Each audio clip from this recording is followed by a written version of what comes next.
If you've ever asked yourself, how much money exactly should I have saved, or how much should I be saving each year, then this video is for you.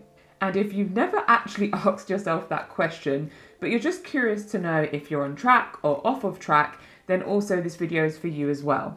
Of course, it's really hard to create a one-size-fits-all approach when it comes to how much you should have saved, but there are guidelines that are available that help us to understand if we are going in the right direction or if we need to change some things in our life. So in this video, I'm focusing on how much you should have saved for retirement at each age. So whether you're in your 20s, your 30s, your 40s, or your 50s, I will be discussing how much you should have saved according to different experts. But of course, aside from retirement savings, there's also things such as emergency funds, but we're not focusing on that for this video. So if you like this video, then don't forget to hit that like button. And also if you're not already subscribed, but you're watching my videos, then it's free. Just hit that red button down below. So I'm going to be looking down at my screen a lot on this video because I don't want to misquote what the savings theories are. So the first savings theory is according to Fidelity, and they state that you should aim to save at least 1 times your salary by the age of 30, 3 times your salary by the age of 40, 6 times your salary by the age of 50, 8 times your salary by the age of 60, and 10 times your salary by the age of 67. And they are making this assumption based on the idea that a person is saving at least 15% of their income every year, and they are starting this at age 25.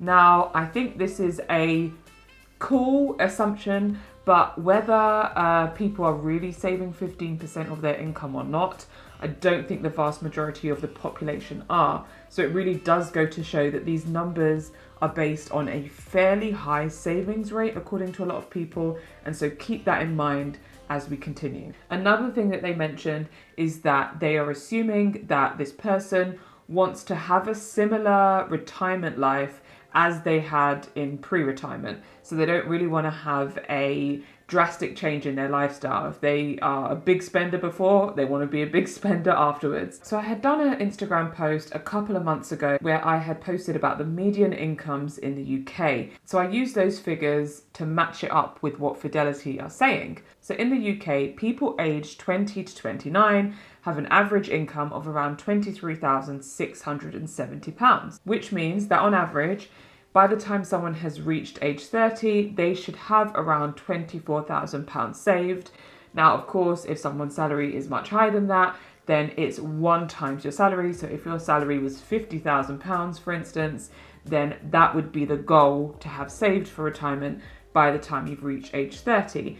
But if your salary is less than £23,000 and is maybe £18,000, for instance, then your goal would be to have about £18,000 saved by the time you reach age 30. In the UK, for people aged between 30 and 39 years old, the average median income is £30,096, which means that by the time they reach the age of 40, on average, they should have saved around £90,288, and that's because, according to Fidelity, by the time you've reached age 40, you should have 3 times your salary saved. And so again, if your salary is much higher than that, then your number would be much higher than that. And if your salary was lower than that, then how much you should save would be lower.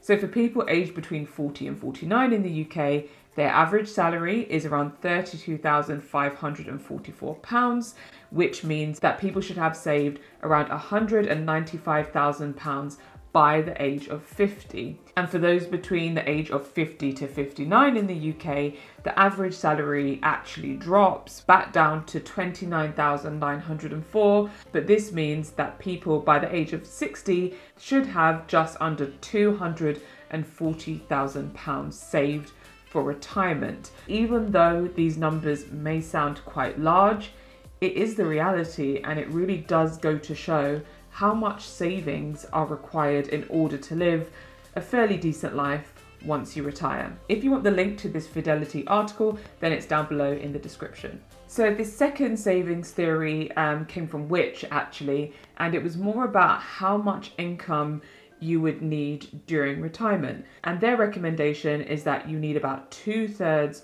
of your income after you've reached retirement. So if before you retire, you have a £50,000 salary per year, you would need around £33,000 to kind of sustain that lifestyle once you retire.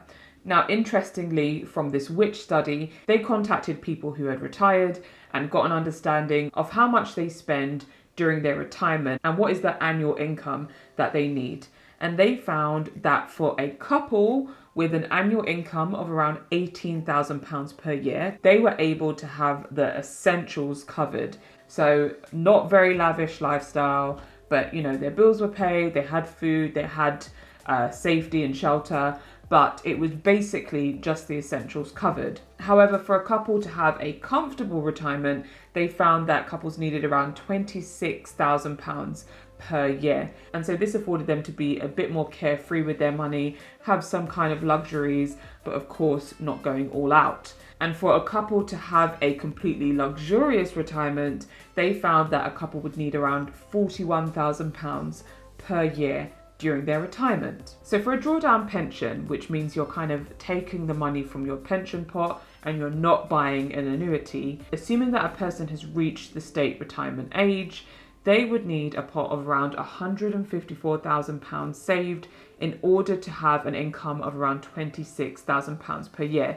And this is inclusive of receiving the state pension and also taking money out from your pension pot. Now, for a person who wants a more luxurious retirement with a £41,000 salary per year, they would need a pension pot of around £440,000. So of course this is quite different, but this is of course because one is a £26,000 yearly salary and one is a £41,000 yearly salary, and this is for a drawdown pension.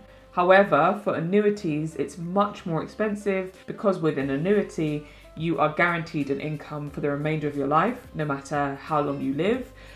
Whereas with a drawdown pension, when your money runs out, your money runs out. So with an annuity, if a person wanted a £26,000 yearly salary, they would need around £265,000 in their pension pot. So quite a bit more than the 154 that would be needed for the drawdown. But if they wanted a £41,000 yearly salary with an annuity, you would need a pot of around £750,000. So much larger, but again, it's based on the product that you have and the type of annual salary that you'd be looking to achieve. Again, the link is down below to this study. And last but not least, we have the third savings theory by Money Farm. And Money Farm say that for a person to achieve around a £19,000 salary per year, they need to save around £7,300 per year. Now, in terms of what age you start that, it didn't really specify, but they do say that by the age of 30, you should have around £51,000 saved, by the age of 40, around £124,000 saved, and by the age of 50, just under £200,000 saved. So again, this kind of matches up with the first theory. So I'd be curious to know if these numbers are a lot higher than you thought they would be, or if they are a lot lower than you thought they would be. Interestingly, in the Money Farm article, they do show what the average savings are for people in the UK. For people between the age of 18 to 24 in the UK, the average savings are around £2,481, while between the age of 25 to 34, the average savings are around £3,500. For those between the age of 35 to 44, the average savings go up to around £6,000. And by the time people reach the age of 55, the average savings sit at around £20,000. So let me know your thoughts on this video, and hopefully it's not scared you too much, but hopefully it's just given you some food for thought in terms of where your retirement savings are and where they need to get to in order to ensure that you have enough saved for retirement. So that will be it for today's video. I hope you've enjoyed, and I look forward to seeing you in the next video real soon.